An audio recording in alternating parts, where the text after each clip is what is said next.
সকাল না গড়াতেই সূর্য যেন আগুন ঝরাতে শুরু করে, যাতে বিষিয়ে উঠেছে প্রাণ প্রকৃতি। গরমে ওষ্ঠাগত প্রাণে কিছুটা প্রশান্তি দিতে অন্যান্য অঞ্চলের মতো বরিশালেও ফ্যান ও এসির দোকানে ভিড় করছে মানুষ। আর বাড়তি চাহিদার সুযোগে সব পণ্যের দাম বাড়ানোর প্রতিযোগিতায় এক শ্রেণীর ব্যবসায়ী। ক্রেতাদের অভিযোগ, কয়েকদিনের ব্যবধানে ফ্যান বেঁধে দাম বাড়ানো হয়েছে ৩ থেকে ৫০০ টাকা। একই চিত্র এসির দোকানগুলোতেও। মানভেদে প্রতিটি এসিতে দাম বাড়ানো হয়েছে ১৫০০ থেকে ২০০০ টাকা। আগে একটা ফ্যান আমরা যে ফ্যানটা বিক্রি করতাম ২০০০ টাকা থেকে ২৫০০ টাকার মধ্যে, সেই ফ্যানটা এখন কিনতে হচ্ছে তাদের ৩৩২০ টাকায়। একটা ফ্যান ৪ থেকে ৫০০ টাকা বৃদ্ধি। সব ফ্যানের দাম বাড়তি এবং গরমে বেচা কিনা ভালো। এটা আমরা এখন বহন করতে পারতেছি না। আমাদের এখন দেখা যায় যেটা স্বাদ আছে কিন্তু স্বাদ নাই। ফ্যানের দামও বাড়তি, এসি দামও বাড়তি।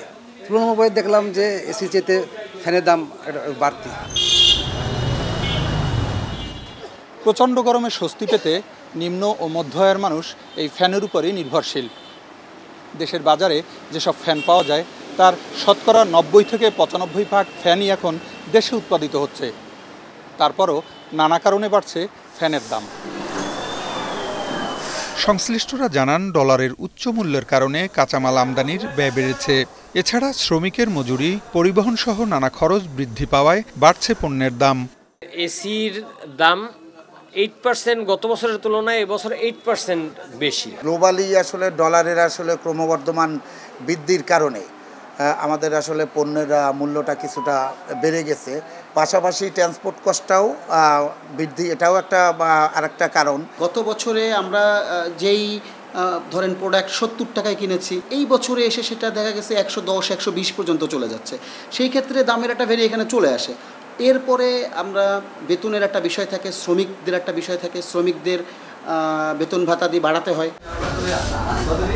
এদিকে সরবরাহ স্বাভাবিক থাকার পরেও এই হারে পণ্যের দাম বৃদ্ধি অস্বাভাবিক বলে মনে করেন অর্থনীতিবিদরা।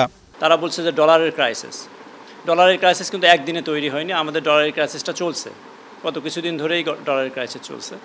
এবং বাংলাদেশে এখন নিজস্ব প্রযুক্তিতেও ফ্যান উৎপাদিত হচ্ছে এবং এসির ক্ষেত্রে অনেক ক্ষেত্রে আমরা কিছু জিনিস আমদানি করে, কিছু যন্ত্রাংশ আমাদের দেশেও তৈরি হয়। তো তাই বলবো যে দামটা বেড়ে গিয়েছে সেটা অত্যন্ত বেশি। এমন অবস্থায় বাজার মনিটরিংয়ের কথা জানায় ভোক্তা অধিকার সংরক্ষণ অধিদপ্তর।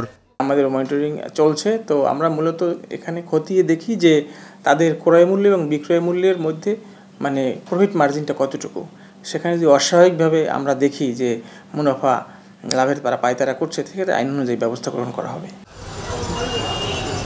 বরিশাল শহরের ২ শতাধিক দোকানে বছরে অন্তত ২০০ কোটি টাকার দেশি বিদেশি ফ্যান ও এসি বিক্রি হয়। ফিরদাউস সোহাগ, এখন, বরিশাল।